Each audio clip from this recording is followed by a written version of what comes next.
بسم الله الرحمن الرحيم الحمد لله رب العالمين والصلاة والسلام على رسول الله وعلى آله وأصحابه وعلى التابعين لهم بإحسان إلى يوم الدين إن شاء الله الرحمن. Alors que nous sommes le 18 Ramadan de l'an 1442 de l'immigration du prophète Mohammed sallallahu alayhi wa ala alihi wa sallam de sa terre natale la Mecque vers la terre de l'immigration la Médine, correspondant au 30 avril 2021. Nous voulons, si Allah Azza wa Jalla l'a prescrit pour nous, poursuivre la lecture de notre épître Al-Qawaid Al-Arba, les 4 principes fondamentaux du grand érudit Muhammad bin Abdul Wahhab Suleiman At-Tamimi Rabbuna Rahmu Rahmatan Wasi'a. Le cheikh a fait allusion à 4 principes pour élucider en réalité ce que c'est que le respect de l'unicité d'Allah et le fait d'appartenir à ce groupe qui sont des monothéistes, parce que beaucoup de gens font des confusions.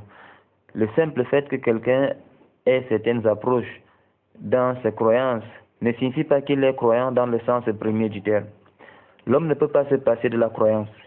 Il y a des mauvaises croyances et il y a une seule vraie croyance. Il y a des mauvais dogmes et il y a un seul vrai dogme. Le simple fait pour quelqu'un de savoir qu'Allah est son créateur, que c'est Allah qui le nourrit, que c'est Allah qui a créé la mort, ça ne peut pas faire de lui un croyant dans le sens vrai du terme. Ça fait partie intégrante de la foi, mais ça ne suffit pas pour devenir un croyant. C'est pourquoi le prophète sallallahu alayhi wa sallam a dit, les polythéistes, les mushrikoun, le cheikh il a réitéré ça, vers lesquels il était envoyé, alayhi salatu wa sallam, concevaient toutes ces choses. Voilà, in sa'altahum man khalaqahum. Si tu leur demandes qui les a créés, sayaqulun Allah, ils disaient c'était Allah. Mais ils étaient des mushrikoun et des kuffars. Ils adoraient à côté de ça Allah, Al-Uz et Manat et Hubal. Ils adoraient, n'est-ce pas, les shiatines, les djinns ou mashba. Lakin, ils disaient que c'était Allah qui les nourrissait. Donc cela ne suffit pas du tout. Et d'où la difficulté d'être un vrai croyant. Beaucoup de gens font des confusions avec des petites approches légères, mais ça ne peut pas faire de la foi.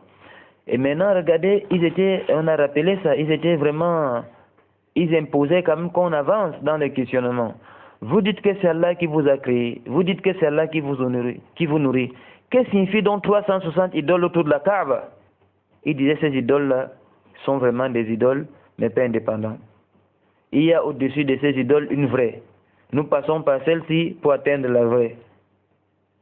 La na'buduhum illa liyuqarribuna ila Allahi zulfa. On ne les adore que pour qu'elles nous rapprochent d'Allah. C'est ce qu'Allah appelait le shirk. Parce qu'établi entre Allah et des intermédiaires, c'est ça le shirk. Passer par les pieds, passer par les djinns, passer par ceci, c'est ça le shirk. Et ils ont dit qu'en réalité, ceux-là sont des moyens de nous rapprocher vers Allah, ou alors ils sont pour nous des intercesseurs. Ils intercèdent pour nous auprès d'Allah.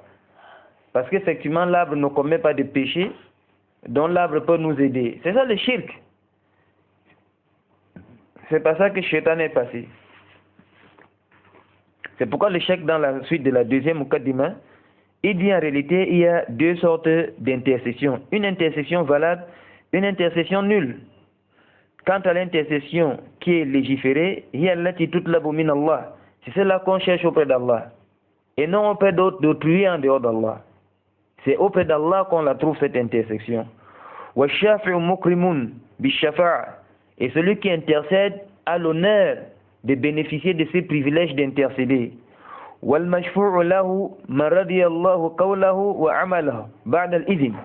Et celui pour qui on intercède est aussi quelqu'un dont Allah a agréé les propos et les actions, après qu'Allah donne la permission à celui qui intercède. Donc vous avez 2 conditions.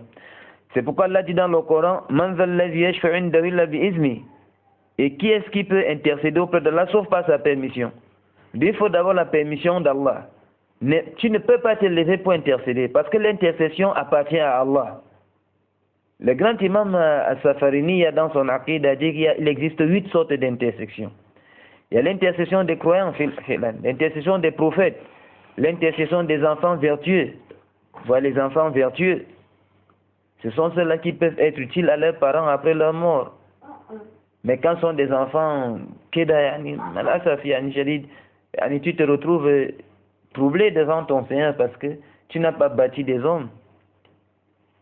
Il y a l'intercession du prophète sallallahu alayhi wa sallam qui va intercéder. Ça c'est le seul cas qui va bénéficier de l'intercession. Abu Talib, son intercession sera quoi? Son châtiment sera diminué en enfer. Ça ne veut pas dire qu'il va aller au paradis. Allah interdit le paradis pour les koufars. Et puis à la fin, il y a l'intercession d'Allah lui-même. Subhanallah al-Azim. Lakin, l'intercession incombe à Allah. Il honore celui qui a le privilège de pouvoir intercéder par sa permission, et on ne peut intercéder que pour celui qu'Allah agrée. Si Allah n'agrée pas quelqu'un, l'intercession ne servira pas. Donc, ça c'est un fiasco, c'est une erreur grave pour ceux-ci de penser que ces idoles-là peuvent intercéder pour eux. C'est pourquoi Allah Azza a appelé ça le shirk. Al-Qa'idatu Thalithatu. Troisième règle. Anna Nabi sallallahu alayhi wa ala alihi wa sallam zahara ala unasin mutafarriqina fi ibadatihim. Le prophète sallallahu alayhi wa sallam était là, il a apparu à des gens qui étaient divergents dans leur adoration. Minhum man ya'budu al-malaika. Certains adoraient les anges. Wa minhum man ya'budu al-anbiya. D'autres adoraient les prophètes. Wa salihin, et des gens pieux. Wa minhum man ya'budu al-ashjar wal-ahjar. D'autres adoraient les pierres et les arbres. C'est-à-dire al-ashjar, les arbres, al-ahjar, les pierres. Wa minhum man ya'budu al-shams wal-qamar. Certains adoraient le soleil et la lune. Wa qatalahum Rasulullah sallallahu alayhi wa sallam wa lam yufarriq baynahum. Le prophète sallallahu alayhi wa sallam les a tous combattus sans faire une exception. Il n'a pas dit comme ceux-là adorent les prophètes, ils sont meilleurs que ceux qui adorent les arbres parce que les arbres sont meilleurs que les prophètes. Là, abadan. Et puis le chef commence donc à élucider les références de ses propos. Allah dit dans le Coran, وَقَاتِلُهُمْ حَتَّى لَا تَكُونَ فِتْنَةً وَيَكُونَ الدِّينُ كُلُّهُ لِلَّهِ. Combattre tous ces gens-là pour qu'il n'y ait plus de fitna, mais que la religion tout entière revienne à qui? À Allah seul. وَدَلِيلُ الشَّمْسِ وَالْقَمَرِ قَوْلُهُ تَعَالَى وَمِنْ آيَاتِهِ اللَّيْلُ وَالنَّهَارُ وَالشَّمْسُ وَالْقَمَرِ لَا تَسْجُدُوا لِلشَّمْسِ وَلَا لِلْقَمَرِ وَاسْجُدُوا لِلَّهِ الَّذِي خَلَقَهُنَّ إِن كُنتُمْ إِيَّاهُ تَعْبُدُونَ. Parmi ces signes, la nuit, le jour, les signes de qui? Les signes d'Allah, le soleil et la lune. Ne vous prosternez ni devant le soleil, ni devant la lune. Prosternez-vous plutôt devant Allah qui les a créés, si c'est vraiment lui que vous adorez. Les musulmans arabes étaient influencés par les Perses, parce que les Perses adoraient les astres. Ça c'est le peuple d'Ibrahim alayhi salatu wassalam, ils adoraient les astres, ils étaient des Madjous. Et vous savez que le voisinage a un impact, ils sont laissés influencer, ils sont mis à adorer le soleil et la lune. Allah dit le soleil et la lune là, c'est des petites créatures d'Allah. C'est des créatures d'Allah qui marchent d'après le commandement d'Allah.